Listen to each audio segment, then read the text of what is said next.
Абалтан ата-бабаларыбыздын байыртан берки түзгөн, укумдан тукумга калтырган рухий асыл мурастар бар. Сөз өнөрү, орошон ооз-эки чыгармачылыгы, ырлары, дастандары, эпостору, акылмандыгы, бай санжырасы, кол өнөрчүлүгү, уус чөрлөрдүн өнөрлөрү дегеле айта берсе абдан эле көп. Албетте бул элибиздин накта тарыхы, элибиздин нарыктуу бай маданият эмеспи? Адатта биз көрөнгө көрсөтүүсү аркылуу нарыктуу бай мурастуу кыргыз элинин баалуулуктарын чагылдырып келебиз. Арбаңыздар. Көрөрмандар, эфирде көрөнгө көрсөтүүсү, мен кызматыңыздарда Сүйүта Кадырбек кызы болом. Албетте, ар бир элдин өткөн тарыхы жана энчилүү маданияты болор чындык. Тарых элдин эзелден берки баскан жолун, өткөн жашоо тиричилигин, тагдырын жана азыркысын кабарласа, маданият ошол элдин рухий, материалдык казынасынан кабар берет эмеспи? Ал эми улуу кыргыз элинин маданияты, түптүү тарыхы, кылымдарды каратып келет. Эзелки эл о өз жашоосунда нечендеген доорду басып өтсө да, бабаларыбыздын бизге калтырган каада салттары, өрп-адаттары, оюн зооктору келечек муңга баа жеткис байлык катары калып келет. Албетте алардын ичинде айлананы өзгөчө шанга бөлөгөн Сармерден салттык ырдоо каадасы да бар. Байыркы көчмөн кыргыздардын арасында кеңири тараган салттык ырдоо Сармерден нечендеген кылымдарды басып, нечендеген доорлорду аралап, бабадан атага, балага, өбүрөгө, чөбүрөгө өтүп, ооздон осго көчүп, бүгүнкү күнгө чейин жашоосун улантып келет.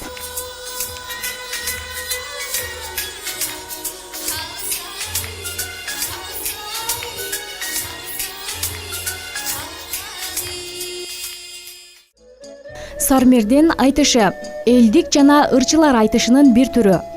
Мында чогуу олтургандар кезектешип, негизинен сүйүү темасында ырдашкан. Ырдай албагандарды уйча мөөрө жана башка деп шылдыңдашкан. Сармерден ар кандай салтанаттарда, чоң кичине тойлордо, үйлөнүү үлпөттөрүндө, кышында жоро ичкенде, жайында кымыз бузганда, шерине жегенде, Нооруз, Орозо курман айт майрамдарында жөнөкөй эле жакшы санаалаш чогула калганда көңүл ачуу, жарып жазуу үчүн ырдалган Сармердендин тартиби эрежеси бар. Көбүнчө ушундай отуруп калган учурда, эми көчмөн элде каяктагы баягы театр болсун, кайдагы филармония, бир көңүл ача турган жай жок болгондуктан, мындайча эл өзүнүн көңүлүн өзү ачкан да. Ошондуктан баягы чогулуп тамак ичип калган жерде отуруп алып, анан кезектешип ырдап, анан кыйкырык сүрөө менен коштоп дегендей өздөрүнүн көңүлүн өздөрү көтөрүп, мына ушундай салт жаралып калган да. Анан кийин ушул негизинен атайын уюштурула баштап,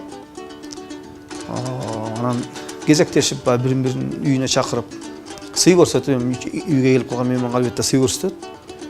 Анан ошо сый мезгилинде деле баягыдай көңүлдүү отуруш максатында чогулуп ырдашып, анан кимдир бирөөсү чамасы ошондой кесеге азыр анын калдыктары бар да. Сөөк, саак, тигайдын чайдын чамасын жана башка бир жаман нерсенин баарын салып, анан тегеретип коюшат да. Бардыгы тең ошол кесени колдон колго өткөрүп, анан кезектешип ырдап, өзүнүн бир өнөрүн көрсөтүп, анан ким ырдай албай калган болсо, мына ошол колунда анда кеседеги ушул куюлган нерсенин баарын ичип ийгин дейт. Эми анын ичинде пласт нерсе болгондо аны кантип ичсин? Демек, мындайча айтканда, кандайдыр бир деңгээлде ырдаганга мажбурлоо бул. Ырдаганга мажбурлоо. Ошондон улам анан ыр кесе деген аталыш чыгып калды окшобойт деп ойлойм да өзүмчө. Болбосо мунун өзү эски аталышы ошондой Сармерденде эле айтылып келген. Сармерден оюнунда үйдө олтургандардын баарысы улуу кечүүсүнө, сакалдуу көкүлдүүсүнө карабай, катары менен бир адам калбай милдеттүү түрдө ырдашкан. Алардын аткаргандары накта ашыктык ырлары, күйгөндөр менен секетбайлар болгон.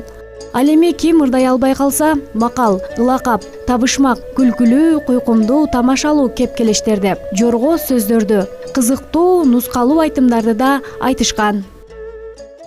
Сармердендин шарттары да көңүл көтөрүп, жарты жазат. Кимде ким шарттарды толугу менен аткарбаса, аларга жазалар берилип турган. Анан негизи ошондой отуруштарда басымдуу неме ырлар, бул сүйүү темасында ырлар ырдалган.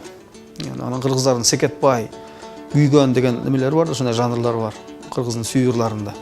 Ошондой тузу ачуу, мындай жаштык мезгилде ырдала турган, жетпей калган сүйүүнүн бир зарын ырдаган ушундай ырларды негизинде ушундарды ырдалган.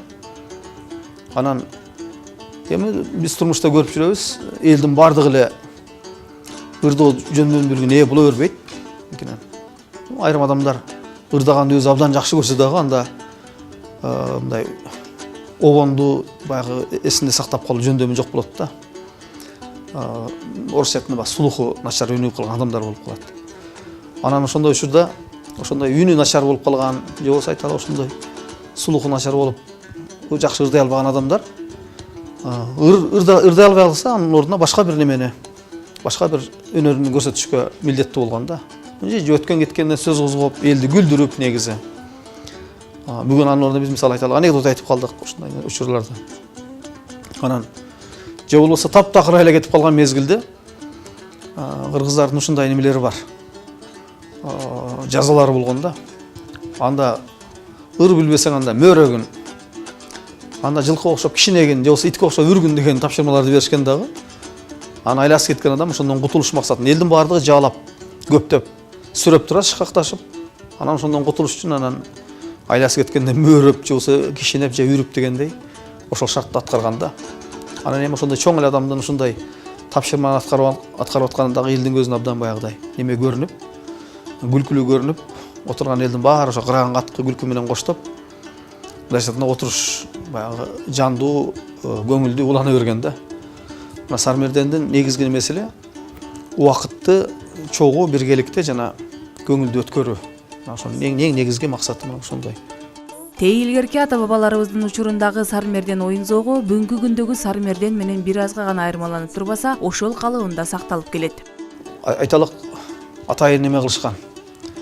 Кезектешип бири-бирин үйүнө чакырып, чоң бир даярдыктарды көрүп, тай союп дегендей, кой союп дегендей, дасторкон болгон нерсесин баардыгын тең жайнатып, тамак үстүндө болуп атат да. Мына биз аз сөз кылып атпаймынбы, КТРдин өтүп аткан Сармерденде биз андай нерсени байкабайбыз. Жигиттер тарап өзүнчө, кыздар тарап өзүнчө болуп алып эле, бирин-бири тамашалап, бирин-бири чимчип, туздуу сөз айтып, анан өздөрүнүн өнөрүн тартуулап, кайым айтышуу сыган окшойт да. Немелердин акыя деген болгон эмеспи, акыя айтышкандай. Ошонун формасында өтүп атат да. Сармерден бул болгондо баягы тамак үстүндө гана боло турган нерсе болду. Анан атайын бир немени шайлап коюшкан. Эрке бала деген болгон да. Ошол эрке бала анын айтканынын бардыгы тең аткарылган да. Эмне гана калоосу болбосун, ошонун бардыгын тең, ошол чогулгандардын бардыгы тең аткарууга милдеттүү болгон. Качкынбай Осмоналиевдин чыгармасында ушунун мындай абдан ал киши эл турмушун мыкты билген жазуучу болгон. Ошон үчүн баягы көчмөндөр кагылышы деген тарыхый роман жазып атпайбы. Ушунун кандай өткөндүгүн мыкты сүрөттөп жазган жери бар да, өзүнүн чыгармасында. Мисалы немени айтат, эрке баланы айтат. Тиги немени тирүү бүркүт кармап келгиле, тирүү түлкү кармап келгиле деп ушундай тапшырманы берип койсо, баардыгы баягы аттары минип кубалап жүрүп, ошо тирүүлөй түлкүнү ба чаап албастан тирүүлөй кармап келип, ошо боз үйдүн керегесине байлап коюшуп, анан эрке бала мына мен ыраазы болдум, мен айтканым аткарылды деп тамак ичип отурган жерге жөн деле кызыгып келген адамдар болуп калган. Айталы кээде кокусунан келип калган меймандар болгон. Ошондо алар деле ошол эмеге, ошол процесске айталы Сармерденге алар да аралашып кете берген да. Келген мейман болсо деле отургузуп, сыйлап туруп, мына эми мейман экенсиң, сен дагы бир ырдап койгун деп, же бир өзүңүн бир өнөрүн көрсөтүп койгун деп туруп, ага деле эме алып коюшкан да. Тапшырманы бере беришкен. Ошону мейман дагы сөзсүз түрдө аткарышка милдеттүү болгон. Ага катыштыңбы? Бул бардыгы үчүн бирдей. Ал жерде бир гана неме, укук бир гана эрке балага берилген, калганын бардыгы ошону айтканын аткарышка милдеттүү болгон да.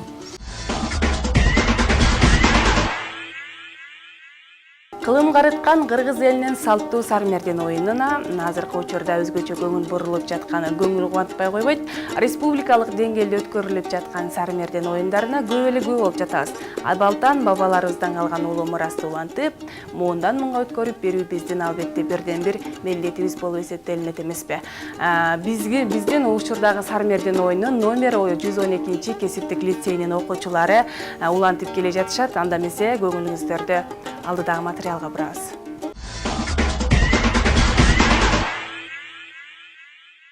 кылымга аты дал келген кыргыздын оюну сармерден. Тейлгертен муунамга өтүп келе жаткан сармерден оюну бизге ата бабалардан калган баалуу белек. Көңүлдү көтөрүп, чарчоону жоготуп, эргүү берген улуттук оюндун унутулбай ойнолуп келе жатканы албетте кубандырбай койбойт. Шаарыбыздын номер 112 кесиптик лицейинин окуучулары да четте калбай, өз өнөрлөрүн көргөзүшүп, сармерден оюнунун өнүгүп өсүшүнө салым кошуп келишет.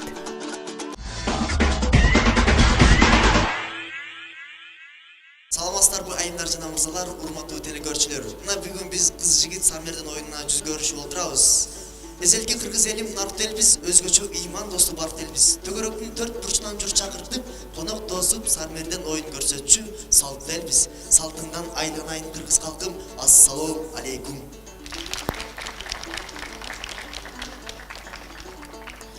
Ак сакалын жайкалтып, аталар айткан саламды, ак элечек кийинген апалар айткан саламды, ат жалында ойногон жигиттер айткан саламды, керми каш сынуу келишкен келиндер айткан саламды. Саламатсыздарбы? Кыргыздын күмүш кемери, кыргыздар сөздүн чебери, кылымдан кылым каарыткан, мурастан мураска калтырган сармерден изди ачык деп жарыялоого уруксат этиңиздер. Аны эмесе бизге берилген ташмаларды баштай берсек, кыздын кырча чулуу деп коет. Келиңиздер, обонду ырдан баштайбыз.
Толкун болот деңиздин күчтүү жери, толкундай бер кыргызымдын жигиттери, 99 өнөрдүн эси бол деп толук эне төрөгөн сени мени.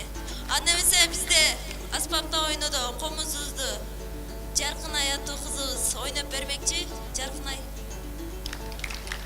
Аны эмесе көрөбүз.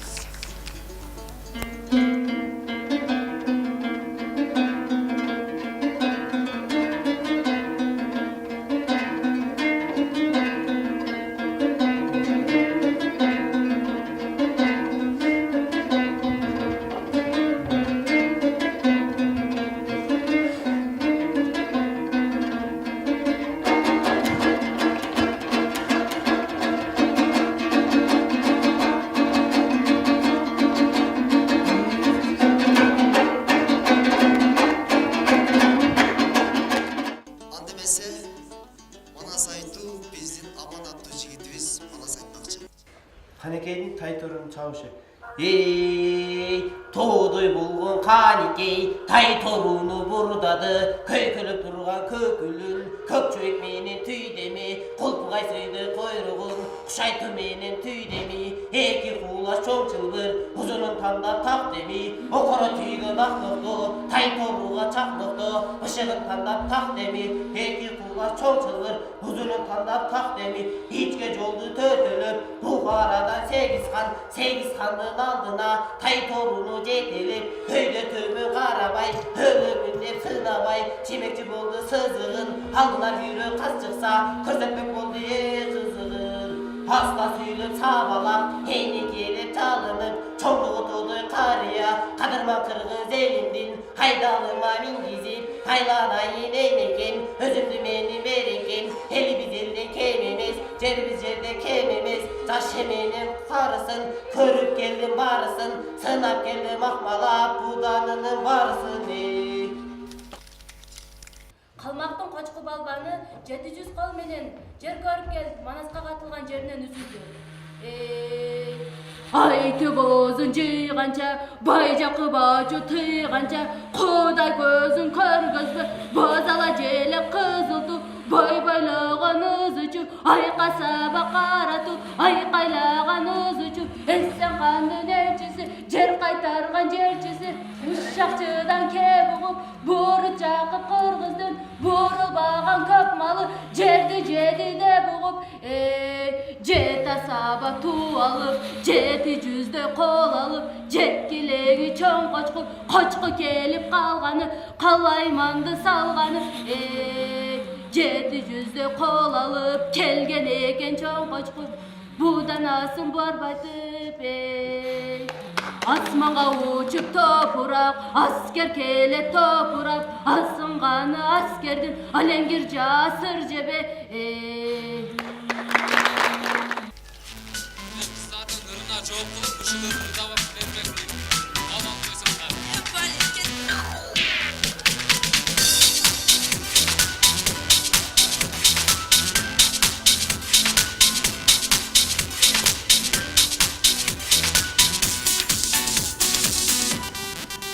Yıldaşım sulu aylanır. Ay yıldızday köpüğü yaylanır.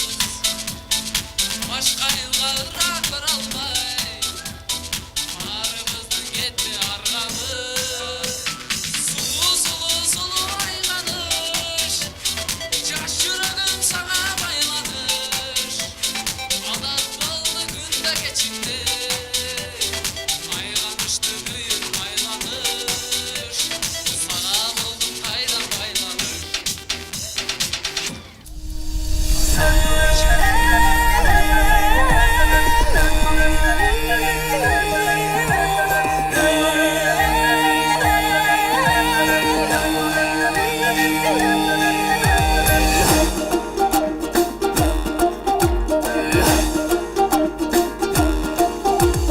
Bayırkıdan canım bir baktı bızga cangan bir Başa atalıp kırgızan bardığına mayran bir Hırgı çapkan calıncaş ötüp gitse tavılmaz Her jigitke şaymaşa her gipiyle karındaş Her gipiyle her gipiyle Her gipiyle her gipiyle Şınkırgana takkanday uçup para jatkanday Kalpınalı jarışka tay turunu çapkanday Kanday adam kim turat albay jürü kulkunat Jalpı teyis bilesek çalındasın ıntına Dayraday Dayraday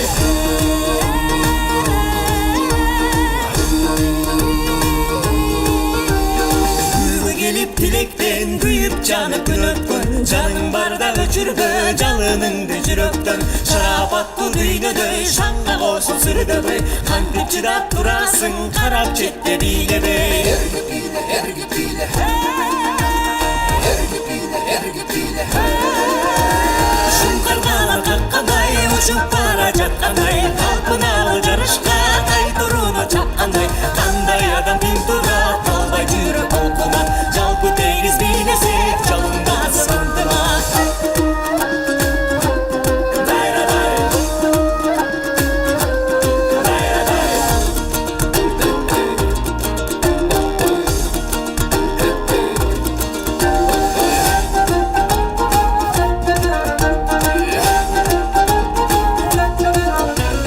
Şarkıtende çağılgan, jaralgan bir jalından Şak ömürlü jarık bol şam çırakтай jagılgan Gülkü menen jaşarıp gün balar atalıp Bilip karı jaşız bir kumarga batalık Batalık batalık Batalık batalık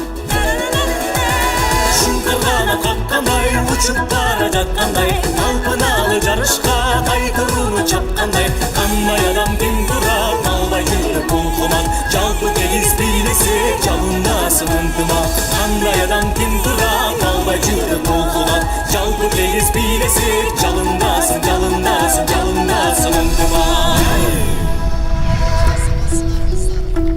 Hoş bilenizler. Hademese kızlar Kırgızında en negizgi жерine gelip jettik. Ata babalarımız bakal söz ötü manli sözler var. Hademese kız jigit bakal lakaptı. Ayşunur başlasak. Er жигиттин жакшысы азыраак сүйлөп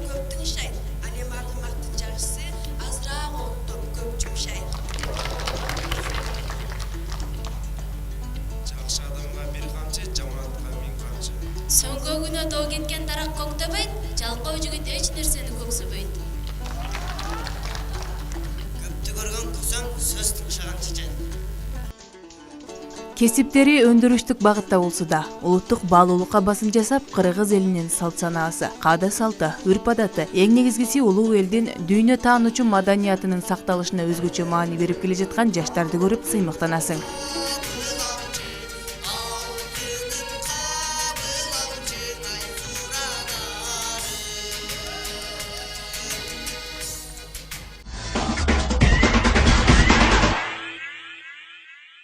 Маданияты болбой, эл болбойт демекчи, кыргыз элибиздин да карт тарыхы, маданияты бай. Сиздер абалкы салттык Сармерден ырдоосунун жалпы үлгүлөрү менен тааныштыңыздар.